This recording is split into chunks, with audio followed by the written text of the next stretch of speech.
This is Swim, Success with Music.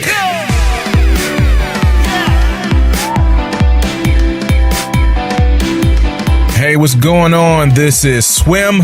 I am Walt. I am your music coach, your human decibel meter, yo sound man, turn me up. I see you. Hey, only give me thumbs up when you actually turn me up. Oh, I'm just kidding. No, I'm not. Turn me up, bro. Yo, let's dive in. Hey, what's going on, y'all? This is Walt. This is Success with Music. I appreciate you tuning into the program. We have a lot to get to today. If you are just joining us for the first time, we are in the midst of a series about music marketing, and we will be getting into that again for today.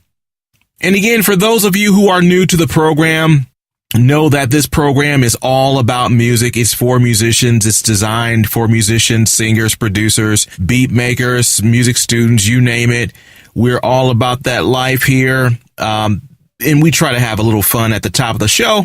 Even if we don't have fun, I try to share some interesting facts with you that may intrigue you a bit further. Music, so let's get into it. Music and sound can be a force for good or a force that kicks your butt. Let me explain. I want to talk about weaponized music. Yeah, I'm being serious here. I'm talking about music and sound being used as a weapon.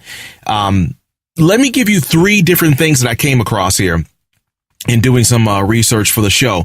A while back, The Guardian, the news outlet, The Guardian, put out an article about music being used to interrogate terrorists during detainment. And you may have heard of this when this was in the news a while back. But again, think about this. Music was used to interrogate people. It was used to interrogate the bad guys. So military personnel would crank up music super high on these crazy huge amps. This would have an incredible psychological effect on the perpetrators. As studies went on about this, they have found that, volume would play a huge role in just making you go crazy. But for the most hardened terrorists out there, they would use specific types of music. And would you believe what was the number one choice for breaking down the psyche of the most hardened terrorists? And this is a true story. I am not making this up for a few laughs. They would play I Love You by Barney the Purple Dinosaur. No joke. They would crank that jam up to who knows how many decibels and just crack anyone's brain with playing that song. It's just crazy. This one researcher said you would rather have your eyes poked out and try to figure out how to live life with no sight rather than having something that literally makes you feel that you cannot think.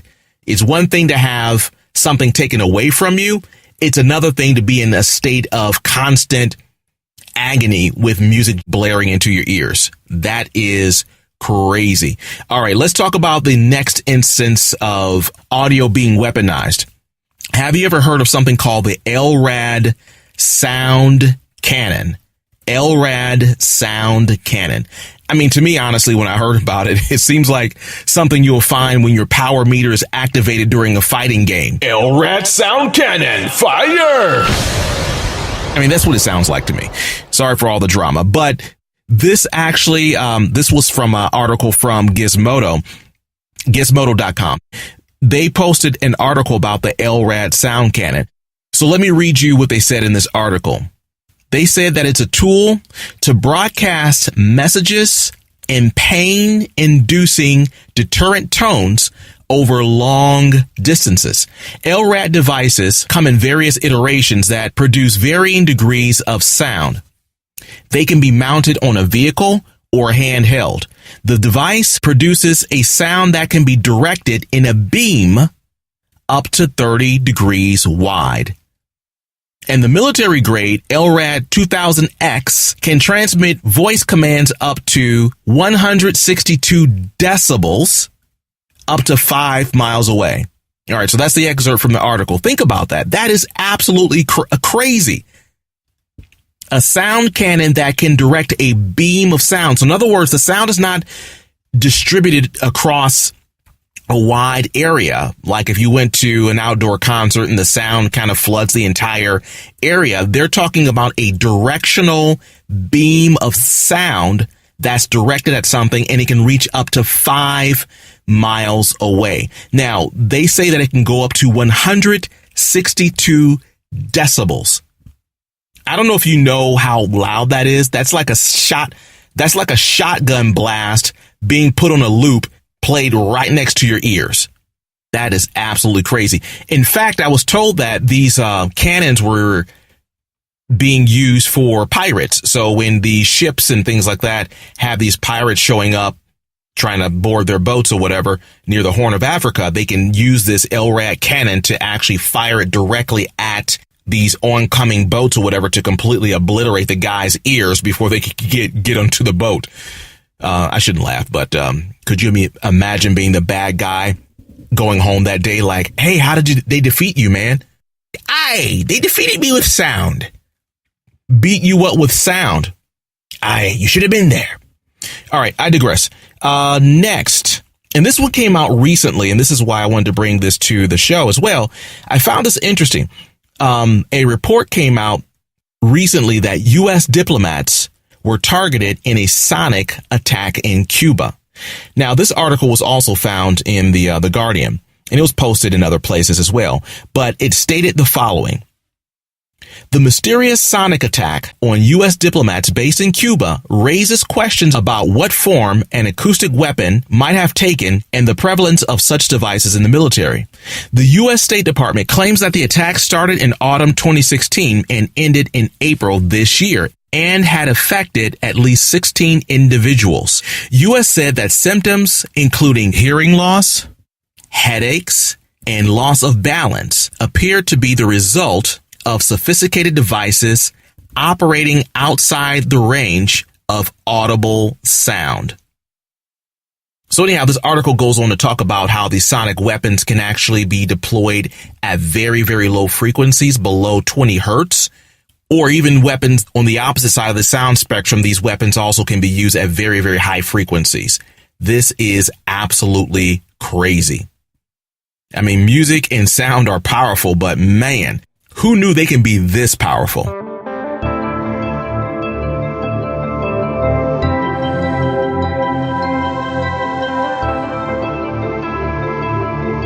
You are listening to part 5 of our music marketing series.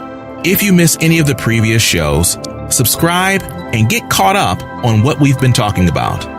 Let's continue. All right, so last week we got into social media. If you recall, we discussed the world's top social media players. They are, as a reminder, Facebook, YouTube, and Instagram. Now, today, I want to move further and talk specifically about Facebook as a tool for your music marketing. As stated before, I do not have a vested interest in Facebook. I don't own their stock. They are not a sponsor of our podcast. So when I bring up Facebook, it's not because of some ulterior motive. Okay, so let's get that out the way. But I am focusing on Facebook because at the time of this podcast, Facebook is one of the most dominant social media platforms out there. All right, so let's do this. For today's episode, I want to get into some information about Facebook. You may know about some of the things I'm going to mention to you here in just a moment. But again, I want you to think about these things with respect to your music marketing. So let's get into the reasons why Facebook should be one of your dominant music marketing strategies. Okay, so number one, they have nearly 2 billion monthly users. Billion. B as in boy, billion. Nearly 2 billion monthly users. They have a huge audience that spans the globe. Next, Facebook is an amazing marketing tool because of their multifaceted platform. Think about what I'm going to tell you here. You've seen all this stuff if you use Facebook before. They have pictures and those memes, right? They have audio. They have video. They have GIFs or GIFs, depending on how you pronounce that. They have news. They have messaging. They have events. They have live streaming. Even now, you can buy a used barbecue grill from the guy down the street. So the point being is that Facebook is a comprehensive, multifaceted platform that will support a lot of things. And their goal, by the way, is to keep users on the platform. So in other words, if you're looking at even videos for YouTube, they're number 2 as a social media platform. But even for YouTube, there's an integration with that, meaning if I'm on Facebook, if you notice, Facebook tries to keep you on their website. So when you click on a video, even though the video may have come from YouTube, you're still watching within the Facebook app or on the Facebook website. So the point being is that all of the things I just mentioned a few moments ago allows for an immersive experience while being in one place. All right, let's move on. Facebook is also aggressive about retaining its position in the world. Those things I just mentioned, they're doing that for a purpose. As an example, do y'all remember when Snapchat thought it was running things with its filters? Yeah, Facebook showed up and destroyed them. And if you don't believe me, and I'm not hating on Snapchat at all, but if you don't believe me, for those of you who like to look into financial matters, tell me how Snap's stock prices are doing right now. Yeah, Snapchat is like, oh snap. Facebook, when it's faced with competition, it destroys competition in the social media space. So the point being is that when you're rolling with Facebook, you are rolling with an aggressive winner. Next, Facebook owns the number 3 social media platforms. We talked about YouTube a second ago. Instagram is number 3. Well, guess what? Instagram is owned by Facebook, if you didn't know that. Have you ever seen those Instagram posts on your Facebook feed? Coincidence? Nah, man. It's a business partnership that gives Facebook even more reach. Now, finally, Facebook knows more about you than your mother does, which is kind of crazy creepy. And I mean that. Facebook probably knows more about you than your mother does. I want you to think about what I'm telling you. Those friend suggestions, those news clips that you see on your feed, the video suggestions. So let's say you watch some funny video about a guy getting destroyed trying to jump a mountain bike over his house. The video that comes up afterwards, those videos are not coming up randomly. They're coming up based off of who Facebook has identified you to be. Most important to those selling stuff, those items that relate to buying things like a car, house, clothing, watches, electronics, those things are not there by accident. Those things are placed in your feed strategically. And all of the things that I mentioned to this point, all of these things tie into Facebook's true power.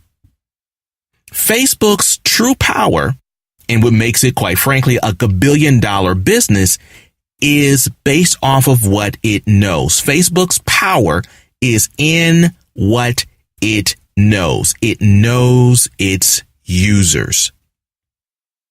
So all of the things that I mentioned to you to this point, Facebook is feeding to your page because they feel that they have you figured out. And again, they think they probably know you better than your mother does. And they may not say that, but I'm saying that. Now think about it. They have birthdays. They have hometowns.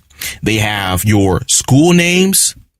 Depending on how you have your app set up, they know your exact location, like right now. They know your likes, your dislikes, your occupation. They know your mental health profile or your psychological profile.